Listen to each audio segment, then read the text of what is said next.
Welcome to the third session for today on GW Law Conference on Investable Nuclear Energy.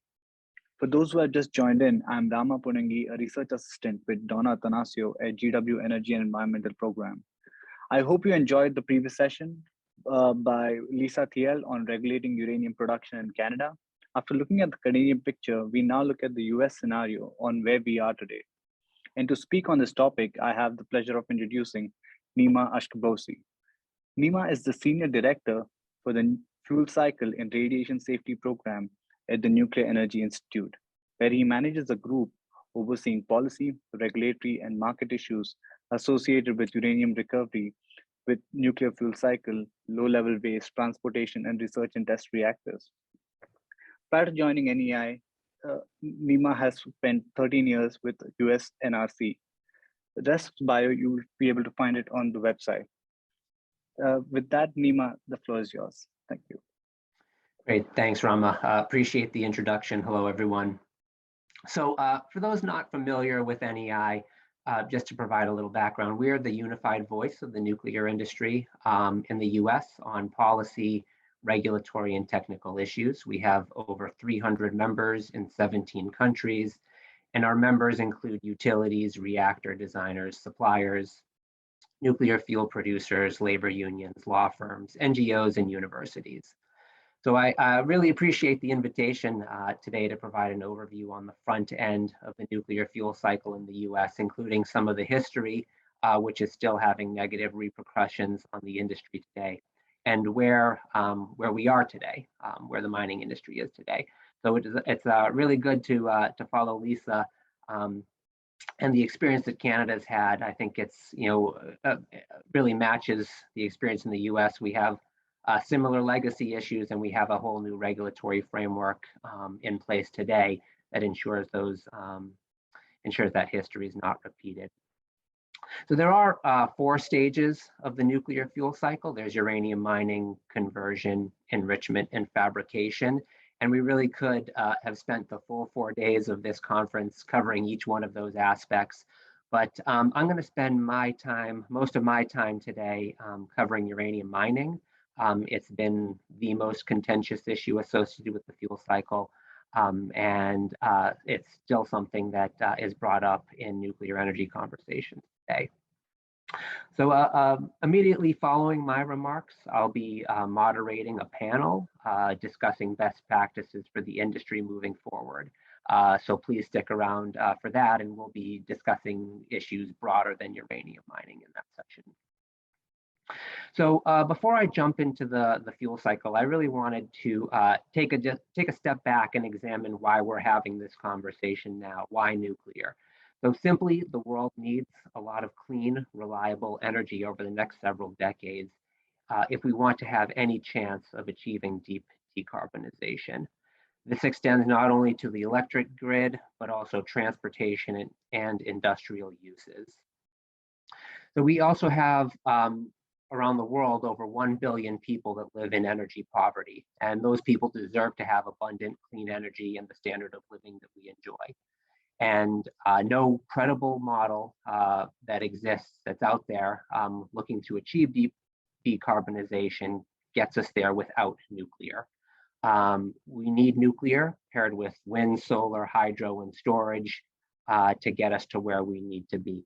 So I want to quickly share a slide. It's one of 2 slides I have on why we need nuclear now. So bear with me for a moment. Okay, so why nuclear?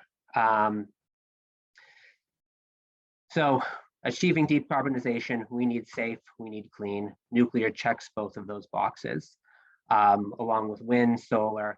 If we need to achieve nuclear, these are our options. So this is why.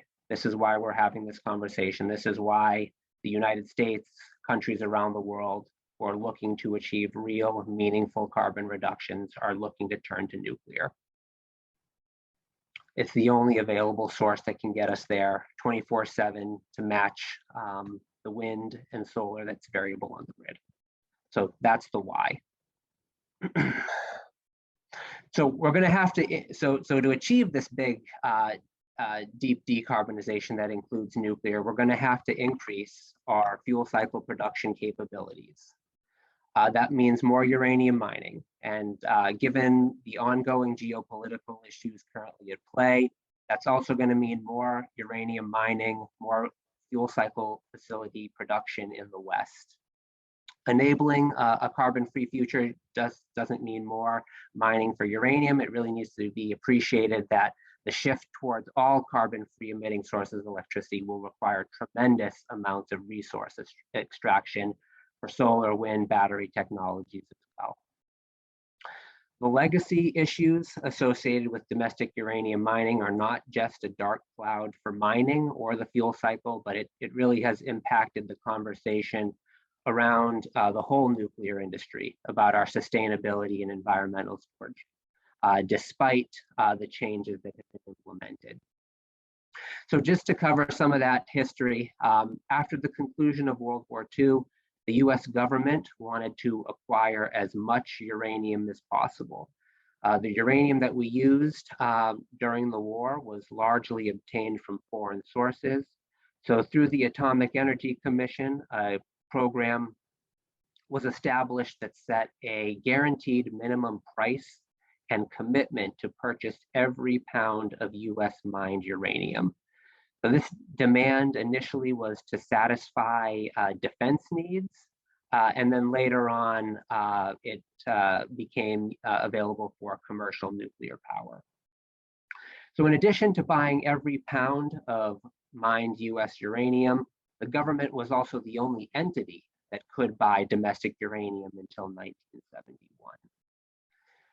So the US government created incentives that led to a boom in uranium mining, and this boom had very little to no regulatory oversight or enforcement. There was a mix of mom and pop miners as well as some large corporations that engaged in mining activity. So again, I'll pull up my last slide here. So the mining industry in the US really has had two big booms. So first boom started, peaked around 1960. This was related to defense, US government purchases for defense needs. US government buying every pound of uranium it could get its hands on from anyone who brought them a pound of US uranium. And then the second boom we see here peaked around 1980, a little over 45 million pounds of uranium produced. So this peak corresponded with the growth of the commercial nuclear industry in the US and their need for uranium as a fuel. So since that period in the late 80s, US uranium production has been on a decline. That's due to a couple different factors. One being the federal government's need for uranium for defense programs. They had built up a large stockpile, their needs decreased. Foreign competition opened up as well. New markets for uranium production and imports became available. And then lastly, the industry saw a slowdown in new reactor builds following the 3 Mile Island accident. So the colors on this map indicate the different types of mining that produce that uranium. There was historically largely just conventional mines, so that's an open pit or underground extraction. Beginning in the 80s, you saw ISL, in situ leaching or in situ recovery come online. That's when a solution's pumped into the ore body and extracted and processed above ground. And then there's some also byproduct uranium production as well. And you can see since the 80s, there's been a steady decline in uranium mining for the industry. And if you extend this graph out to today, essentially today, the US uranium industry is not producing any material. It's essentially, for all purposes, zero. And that's largely due to market conditions. We have several licensed and permitted mines. We have mills available, but production has been minimal to non-existent due to market conditions. But we are approaching a different market now. There is concern about other global suppliers in today's given geopolitical environment. The price of uranium has shot up significantly over the last 2 years, and particularly within the last 6 months to a year, where US production is now cost competitive with the market price, the global market price. So we are, I think, entering a period where we could see a resurgence in domestic uranium mining. So, as background today, US utilities are not receiving uranium from US producers. The majority of uranium that the US industry uses today comes from Canada and Kazakhstan. Also, Australia has typically been a high supplier as well. And we do obtain some uranium from Russia too. So most of the mining that historically took place, that takes place today, happened in our western states. This is where most of the uranium's resources are geologically located. And these mining and milling sites historically have been located in sparsely populated areas. But when there has been people in the area, it was largely Native American communities that these sites were hosted. And when mining and milling activities in these areas were complete, more often than not, the mining entities left these areas. And the legacy is approximately 4,000 abandoned uranium mines on both public and private lands, including approximately 500 abandoned mines, 500 abandoned uranium mines that are on or within the vicinity of the Navajo Nation. Navajo Nation members worked at these mines. They often lived with their families in the vicinity of the mines. That time, there was a lack of protective equipment. Mining activities led to contamination of drinking water. Many workers were harmed by these activities, developed lung cancer from underground mining activities. Wastewater products deposited near the mines leached into groundwater, contaminating the water, leading to increased bone cancers and kidney damage. So that is a legacy issue. It's not something we're proud of. The entire industry wants to see those sites remediated, but it is not the way business is done today. Those first 40 years of the industry have been very different from the last 30 to 40 years. And that old way of doing business is no longer part of who we are. And this really started to change in the late 70s. Congress, NRC, EPA instituted legal and regulatory frameworks that recognized the harms caused by the legacy mining activities and the lack of regulatory requirements. Laws passed, such as the Uranium Mill Tailings Radiation Control Act, to take ownership of those sites and remediate them by the Department of Energy. Requirements for licensed sites to be remediated before transferring sites to the DOE came into effect. Congress passed Radiation Exposure Compensation Act, acknowledging the responsibility for the historical mistreatment of miners and provided monetary compensation to those harmed by those activities. There's been congressional appropriations as well to support abandoned mine remediation, in addition to the settlements for companies engaged in legacy mining. So there's money, there's over $1 billion available for cleanup, but cleanup has been slow. The biggest reforms that have happened have been through the NRC and agreement state oversight. NRC and the states have a strong licensing and oversight framework in place, rigorous monitoring for workers, the air, the soil, the water, wildlife, groundwater, surface water contamination. All of these are strictly monitored by industry and oversought by NRC and the states. And monitoring is in place to ensure that any impacts beyond the mine site are immediately detected and remediated. So mining techniques are also very different from the ones used 60 years ago. Issues with ventilation that had been a challenge in the past don't exist anymore. Simple ventilation was added. Mine tailings are stored in specifically designed and constructed cells to prevent any leakage.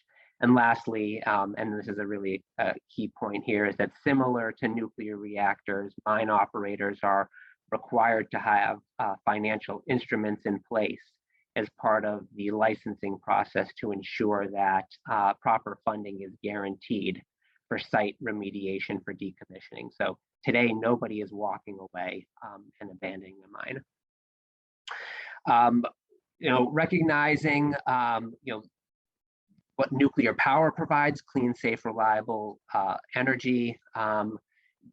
The industry has established environmental justice principles that we strive for, and that our membership as well strives for.